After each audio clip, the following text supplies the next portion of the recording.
Welcome to the Builder Marketing Podcast, your go-to source for home builder marketing excellence. Each week, we deliver inspiration, cutting-edge insights, and actionable strategies designed to help you stay sharp, reach today's buyers, and generate more sales-ready leads. Join us for real-world conversations with industry leaders who share proven ideas and tactics that actually work. And now, here are your hosts, Greg Bray and Kevin Weitzel. Hello, everybody, and welcome to today's episode of the Builder Marketing Podcast. I'm Greg Bray with Blue Tangerine. And I'm Kevin Weitzel with Outhouse. We are excited to have joining us today John Sherman. John is the founder at VC Productions. Welcome, John. Thanks for being with us today. Hey, thanks for having me, guys. Well, John, let's just start off with that quick background. Tell us a little bit about yourself for those who haven't met you yet. Sure. So it's always fun to present as a founder. I don't know. It just sounds very I just like it. It was like a warm bath when you hear somebody else saying it. Anyway, VC Productions, we're a video production company based out of Philadelphia. We work nationally. Corporate, commercial, event video. Video podcasting has become a big new area for us within the last few years. We work really across industries. We work in automotive with companies as big as Subaru, in retail, companies as big as Five Below. We do training video content for UL Solutions. UL is that little logo that you have on pretty much every electronic in your entire life that makes sure that it's safe. And then we have a whole slew of nonprofits. We get to tell their stories, which are always amazing and meaningful. And we have been fortunate to work with a lot of builders in the industry. All right. Before we get started, and all this video stuff in the world of tape. You guys still use tape? No, I don't think you do. No. But I lived through the transition. Yes, you did. Now, beta or VHS? So, okay, we'll go a little further back. You've opened a door here. So Video City started as a video rental store that my dad started in 1982. Mom and pop shop, VHS, back when you had to pick beta, VHS, right?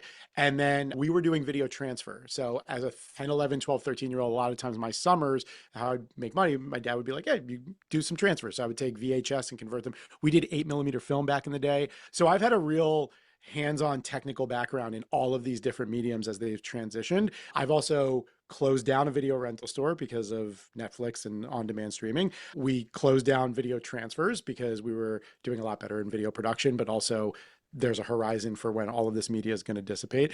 As we were just joking about, my first camera was the Panasonic DVX, and then I got the HVX. The HVX at the time, all of your listeners are going to cancel this podcast. This is the last podcast they're ever going to listen to after hearing this.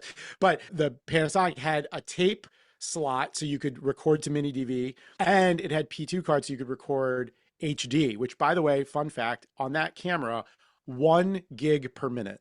And the cards were like $800 for 32 gigs. So we were literally recording content like 32 minutes at a time and then dumping it on a laptop and then trying to keep up. That was the transitionary period. So yeah, I've seen it all. Wow. So that is interesting to me, just because I'm kind of a weirdo when it comes to faith and technology. But what we need to hear from you is an interesting factoid about you yourself that has nothing to do with the home building industry, work, or family. Oh, an interesting fact about me or myself, and it can't be about work or family.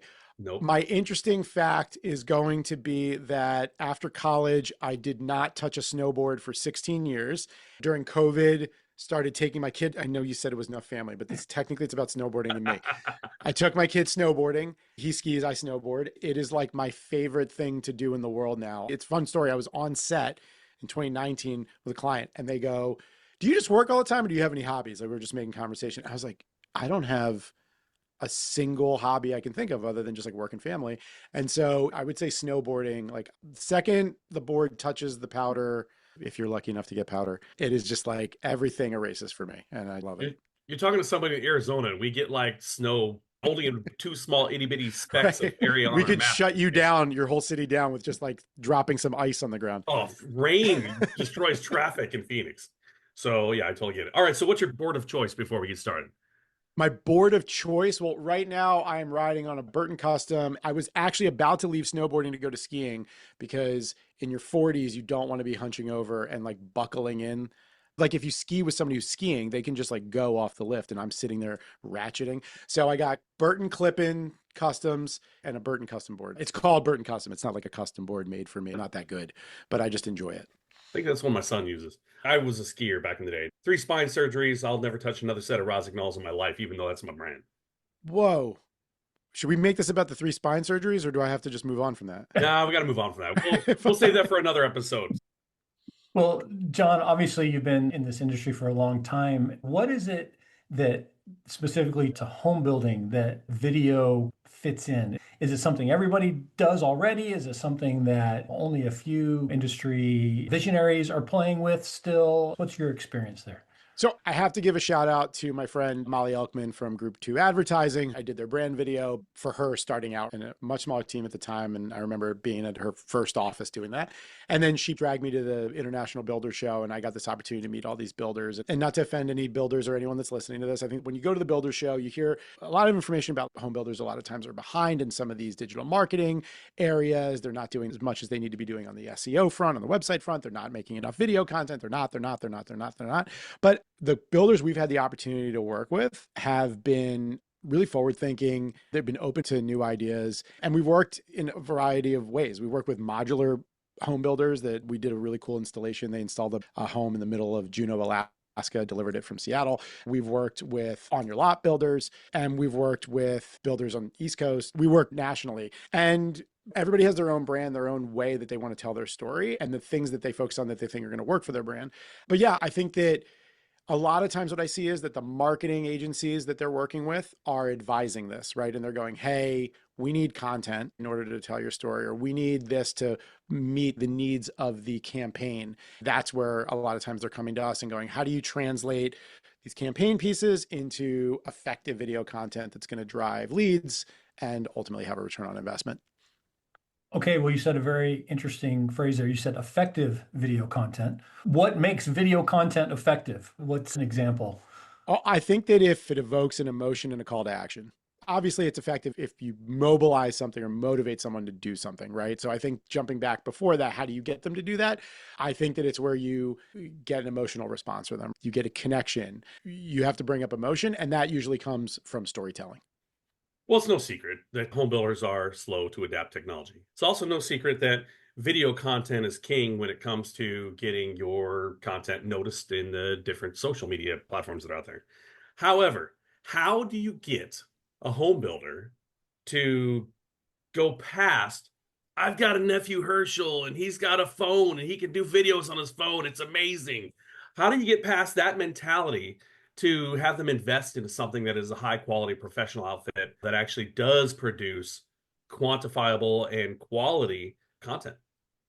A lot of times we lean on the experts in marketing agencies and website digital marketers that go, you got to go do this, right? But I think what you were sort of implying there, maybe, Kevin, is this concept of quality. And I think probably 10 years ago, for sure, in the last few years since, quality would be the main thing that we would talk about, right? If you create something on your phone, you create something that's not done well, it reflects your brand, it doesn't look good, it's going to turn off customers, right? But I think if we're being honest, and this has been yet another transition, and we haven't even mentioned AI, right? But like another transition that I've seen in my lifetime in the video content side, right? We talked at the beginning of the call about analog media and film and transitioning from tape to digital, and then from digital to widescreen. And by the way, from widescreen then to vertical, and then now it's got to be both.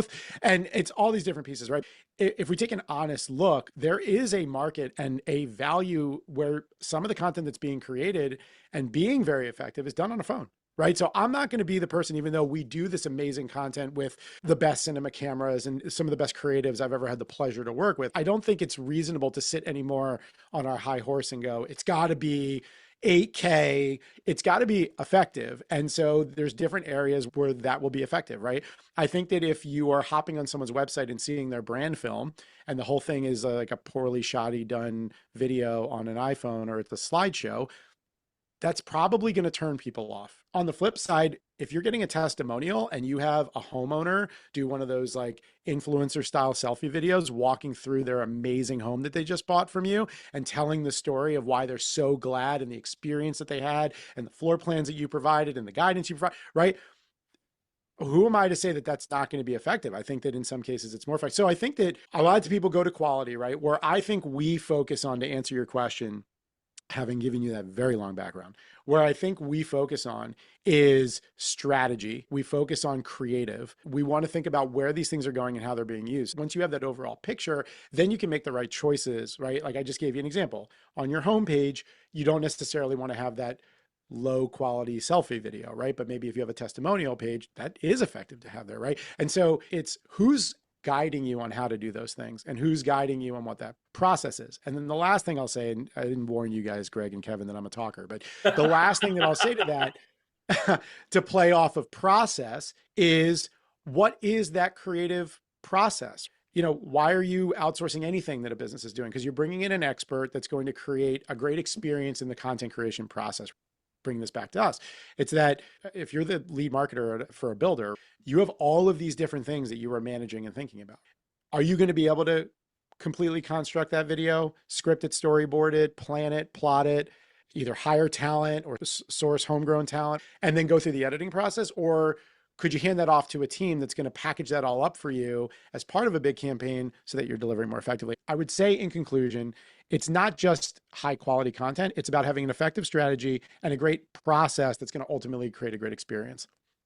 So I'm with you. Let's ignore the fact that phone technology has increased and it's gotten better, and it will continue to get better. Let's eliminate that one factor. I truly believe that, yes, the phone is better, but it still comes down to the person behind the phone. I don't have the ability. I've got a fancy phone. It's got one of the better cameras out there. I take pictures of my phone and it doesn't look anything like what I saw through the lens.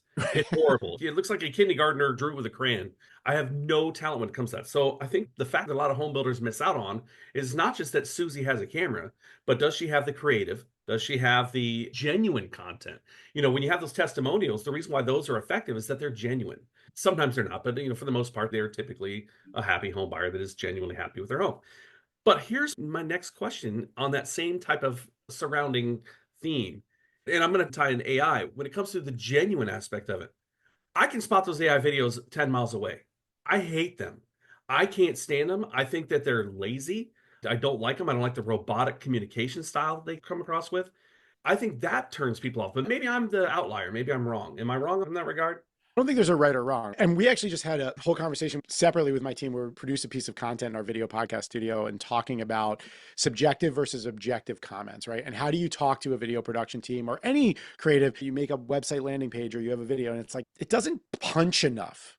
You can't go into Adobe Premiere and go like, punch it up, right? And by the way, to your point, our job as creatives and as storytellers and in creating a great process and experience in content creation is to translate that from people who that's not what they do every day. A lot of times in our industry, we like to laugh about those things. Everybody has their expertise, right? So our specialty is this. So our job is to be the translator and the communicator. What do you mean by punch? And either understand that off the bat and deliver it, or provide a pathway and ask the right questions so we get to the right answer of what punch means to them, right? So I would say first off the bat, that's a subjective thing. I don't think you're right or wrong. I do think that authenticity, you know it when you feel it. There's that famous Supreme Court thing I won't fully quote, but right, you know it when you see it, you know it when you feel it, right?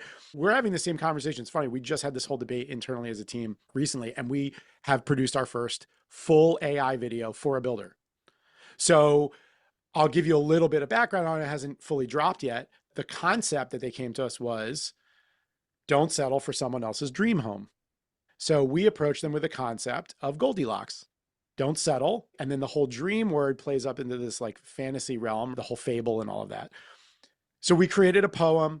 We had it delivered by an actual voiceover artist because the AI delivery was really just robotic, as you mentioned. But the entire video, aside from the reveal, which is this builder's homes and their beautiful end product that they provide to their buyers, all of it's in AI. We generated Goldilocks. We generated the home she's walking in. Now, in the script, she walks into a home with a wine fridge the size of a washing machine, was one of the key things. She also has, the closets were too tight. And we generated this long hallway that could never exist in a real home with all different shapes and size closet doors. The wine fridge is literally a washing machine, like circular, with wine bottles in it. None of these things would be possible to do without either extensive animation or building this stuff from scratch for an unreasonable budget were it not for AI, right? We're not pretending that it's not AI. We're leaning into it being AI. It's clearly AI throughout, right? And so I think that when you say authenticity, I think this is a great example of how we matched everything together. We picked a tool that made sense for the concept, that made sense for the campaign, and we used it in a way that was authentic to the story we were telling to the buyers. Now, if you separately just like don't like AI and there's like this sort of Luddite sort of thing, then we're going to turn off some buyers with that for sure. But I do find that like a lot of people are intrigued by AI. They're getting decent ranking and views. I think that when used appropriately, and I would tout this as a situation where it's appropriate, it works. If you gave me a testimonial with a fake person that doesn't actually exist, bye. If you can't find somebody who actually is going to say something nice about you, I'm not buying a house. So I do think it goes either way, Kevin. As a listener note, I am not against AI. I want to make sure that that is plainly and blatantly clear. I'm not against AI. I'm against lazy use of AI. There's far too many people out there that are just leaning on it and they're like, oh, I can do this instead. That's where I think the fault comes in. So, and Kevin, I think that we're in complete alignment there. And I think that word lazy is probably the operative word of what we're actually getting to, which is probably aggressive to say. But like when you mentioned earlier about, hey, I've got someone on my team that owns a cell phone and they're just going to shoot. There isn't strategy. There isn't creative. It's not even tactical. That's lazy. And if you're going to put in a lazy approach to that, you're going to get lazy results. If you go and you try to use an AI tool lazily, and by the way, I just want to put some context around that. I love this lazy concept. I might do a whole separate video about this. I love it.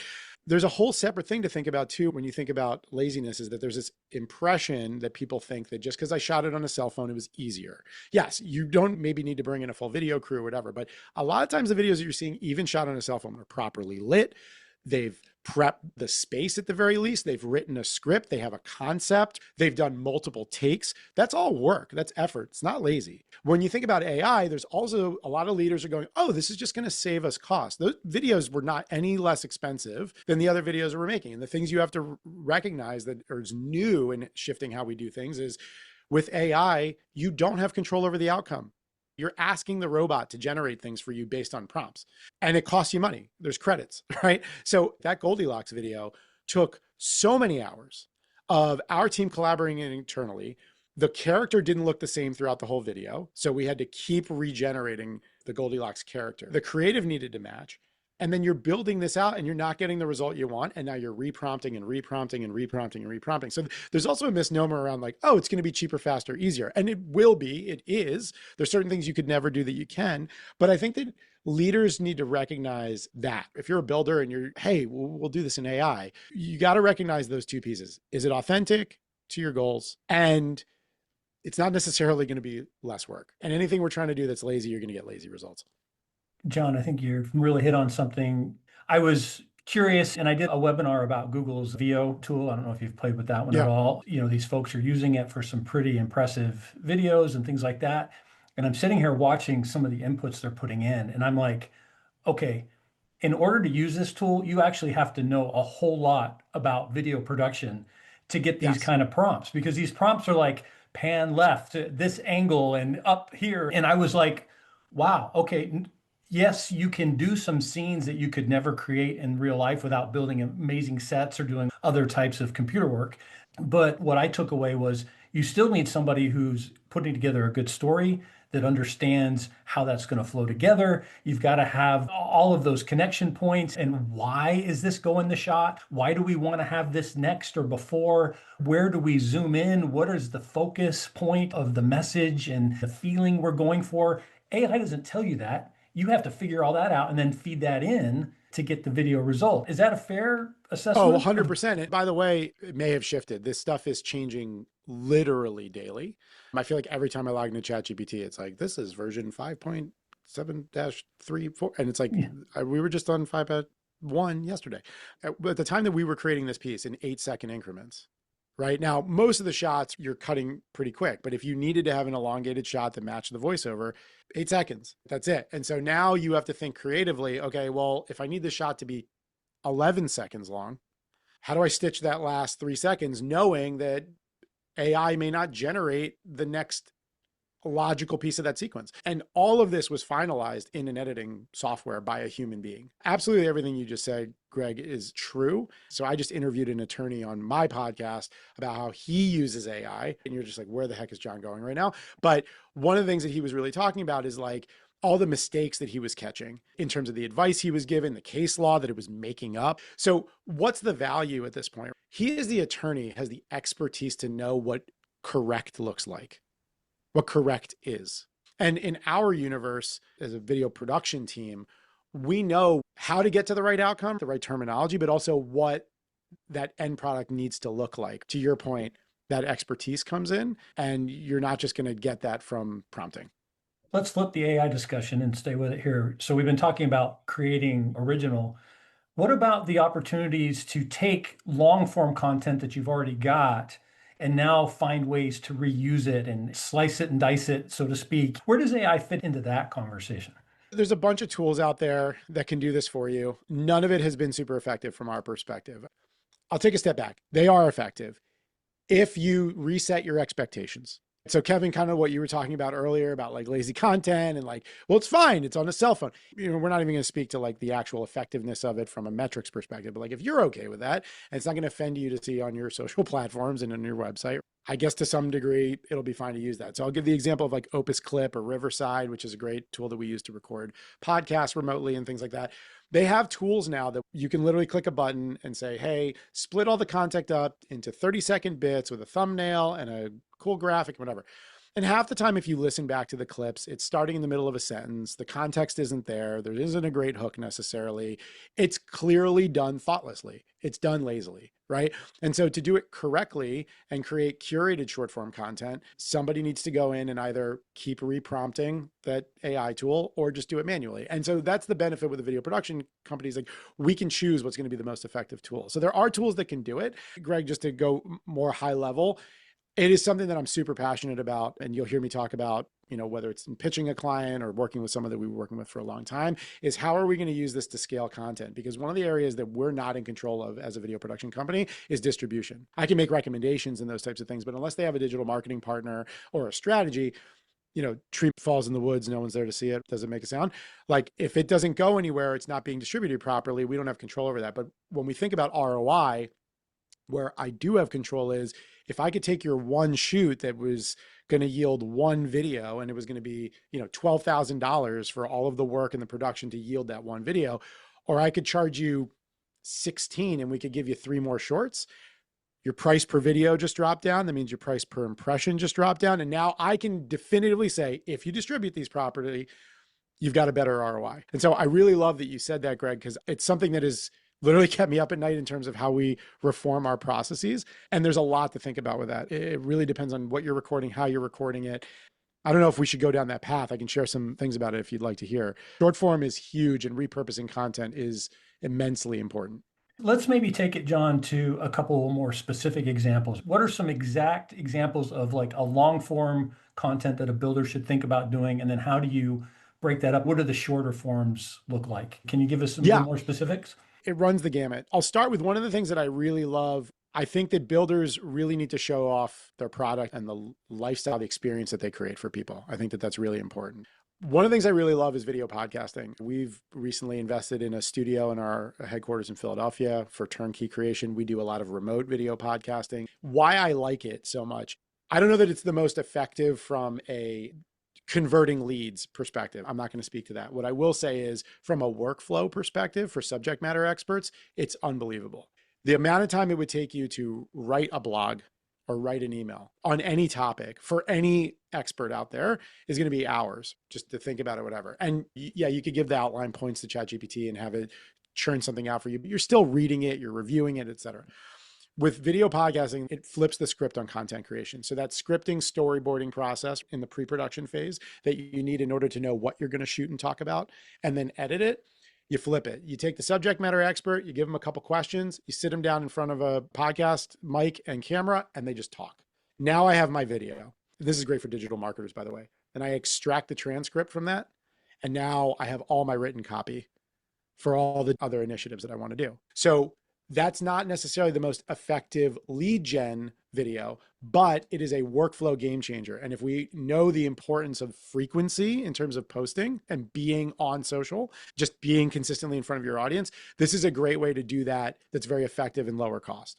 As far as the other methodologies of how I would do this for a builder, lifestyle testimonial, I would 100% go to buyers, happy buyers that have recently just moved in.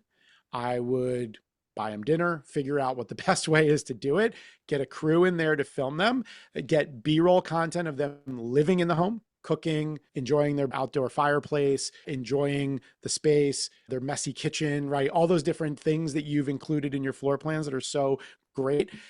Interview them to talk about it. And now, as a videographer in post-production, I can mix and match that content. I could create a 3-minute overall story that could tie to the floor plan. I could create short form bits that are just about the messy kitchen and how I just love my messy kitchen. I love how everything's hidden away in the back. It's gotten everything off my counters, and I just love the way it looks. And I've got the B-roll, the visual detail shots, which your buyers really need to see because that's what they're looking at for homes. And I've got the storytelling. And so I think that those testimonial videos are a great way to slice and dice content in a lot of different ways. Speaking of those types of videos and getting that ROI on it and hitting the mark and missing the mark all at the same time. There's a builder down in Florida called Lifestyle Home Builders. This is not a slam on them in any way. They did this bit in one of their kitchens, and it had all Wolf appliances and, Sub-Zero fridge and everything. I mean, it was just beautiful. The kitchen was like to die for. And they were basically, showing how to make cookies and how to mix these drinks. It was practically a Lucy and Ethel from I Love Lucy moment where they just kept messing up the recipes and stuff. And I'm like, how did you miss the mark? It was so funny and so entertaining that you never mentioned anything about the appliances and stuff in one of your homes. We're doing this on this countertop. I dropped a pitcher of cocktail sauce on this counter. Luckily, it won't stain because it's XYZ brand. You get the gist. Totally could have said that, we're in our model home. We're in this home doing this, but they didn't. Well, part of that's having a good moderator that's emceeing that moment and a good director. One of the things we didn't talk about bringing out an outside video production company to work with your team is I'm like a jack of all trades. I've done medical videos. I've done clinical trial films. I've done retail films. I've done retail engagement training videos. We've done home builder videos, drone. And I'm not going to pretend I'm an expert in any of these spaces, but we know a lot about the way builders communicate, the terminology, the way they talk to their buyers, the things that their buyers are looking for and need. By coming in with that outside perspective and asking the right questions, we're going to see things that you can't see about yourself. Kevin, to your point, you're busy having fun, and maybe that was the goal. I haven't seen this Lifestyle Home Builders bit. Maybe the whole thing was about having fun and whatever.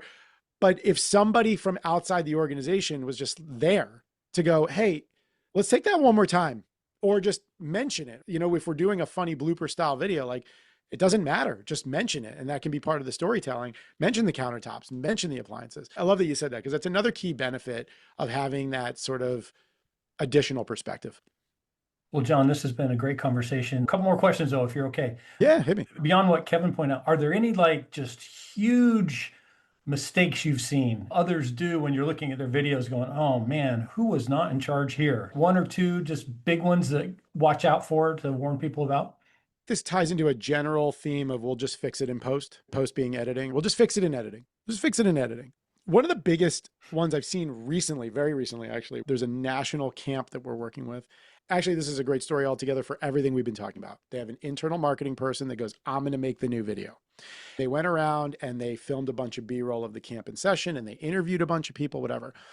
Besides the fact that all of this looks like it was shot on high 8. And I'm going back to Kevin. For those who don't know high 8, that was probably for most of the millennials or early millennials or whatever that other generation is after millennials. All of your family videos are on them. That's high 8. Just handheld, terrible. It looks like somebody's, grandfather shot it, whatever. No offense to grandfathers. But the biggest issue was we went in and they asked us, could you salvage this footage, right? Could you clean this up and tell the story? And the biggest issue was they didn't interview the right talent. Instead of interviewing a slew of different counselors that showed age and range, if you're sending your kids to a camp, you want to know that the adults that are there are like legit supervisors and adults. They had all these super young counselors that isn't reflective of the camp. It just happened to be easy for the person to interview. And so all of the content is useless because none of those people, we don't have enough of the people that actually reflect the brand. So I think that it ties back into what we've been talking about. One of the biggest issues is it's not just that the quality of the shots wasn't good.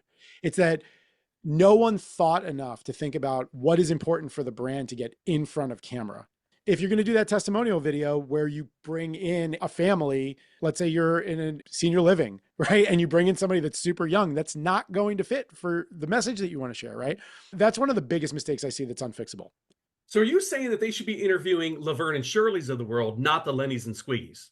Yes. It's really funny because we're actually working on a Laverne and Shirley parody video. I swear I'm not making this up at all right now, Kevin. We're making a Laverne and Shirley. And so like for you to bring that up twice in the call. I speak to grandpas, man. That's what I do. It's my thing. And for those listeners who need to Google that, we'll pause for a moment while you go look that up. Yes, and know moment what we're of talking silence for about. Google. Well, John, before we wrap up, do you have any last thoughts or words of advice that you want to leave with our audience today? I'll probably do like shameless plug for us. And it ties into everything we've talked about and I've sort of implied with process. I built this brand around what we call the elevated experience. And it comes from the idea that early on in this industry, I saw that like video creatives and the people that are attracted to video production in the creative space are generally either very artistic. They love the creative and pie in the sky ideas, or they're super technical. They like buttons and cameras and gear. And neither of those personas are generally easy to work with, right? Those are generally, not the most collaborative. If you're artistic, maybe you're really strong to my creative and the thing that I can. If you're technical, you may not have the soft skills. One of the things that I think we really focus on is just being easy to work with, is being collaborative. It's a process of listening, providing guidance. It doesn't mean you're a doormat and you just do whatever the client says. I think that providing guidance and expertise is part of your responsibility, but it has to be baked in listening and it has to be baked in a collaborative experience. So clients feel heard, and that's when we create our best work. I'll add in just to Kevin's point of like, what's the biggest mistake you've ever made? I would say ongoing, because it's always this ongoing process. The most important thing we do, and I'm sure in the website space, this is the same for you guys, is as you're iterating, as you're creating content and videos and examples, if you're creating pages, et cetera, is setting expectations along the way. I think that in general, in whatever you do in life, and I'm sure for builders, every builder listening to this knows the times that they didn't properly set expectations for a buyer on the timeline, on an issue or whatever, and you just lose trust, and it's all you'll hear about. The things that keep me up at night is if we ever feel like we didn't do a good enough job of that. And so that's what really our forte is. It's an important thing for everybody to be doing, is just setting expectations so that people build trust. They know what's coming. It just keeps people's guard down and allows people to be more open and collaborative. For the builder who wants to improve their video, what's one thing they should do tomorrow? Well, I was going to say start. Just whatever it is, get started. But I think that if they're trying to improve their video, have somebody you trust take a look outside looking in and give you that honest perspective on what they're seeing and be open to it, because it may shock you. Can I add to that, John? Above and beyond what you just suggested, which was a good suggestion, but pales in comparison to this one. You ready for this whopper? This whopper right here. They should dial 215-735-8880 and get in touch with the team at VC Productions. That's what they should Let's do. go. There's some advice. Look at that. A plug without you even have to do your own plug. I love it. That was awesome. And I love that you one-upped me. It was good on both sides. There was good. Well, John, for those who do want to get in touch, is that the best way, or how would you like people to get in touch? Yeah, I'd say visit our website, videocityinc.com, videocityinc.com. Call us, carrier pigeon. We accept all communications. We'd be excited to connect with you. Well, John, thanks so much for sharing your thoughts and experience with us today. And thank you, everybody, for listening to the Builder Marketing Podcast. I'm Greg Bray with Blue Tangerine. And I'm Kevin Weitzel with Outhouse. Thank you.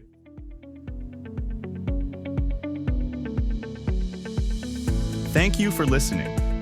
To learn more about how Blue Tangerine and Outhouse can help you generate more qualified homebuyer leads, visit bluetangerine.com and outhouse.net. If you've enjoyed our show today, please tell a friend, leave us a review, and subscribe on your favorite podcast platform. Be sure to join us again next time on the Builder Marketing Podcast.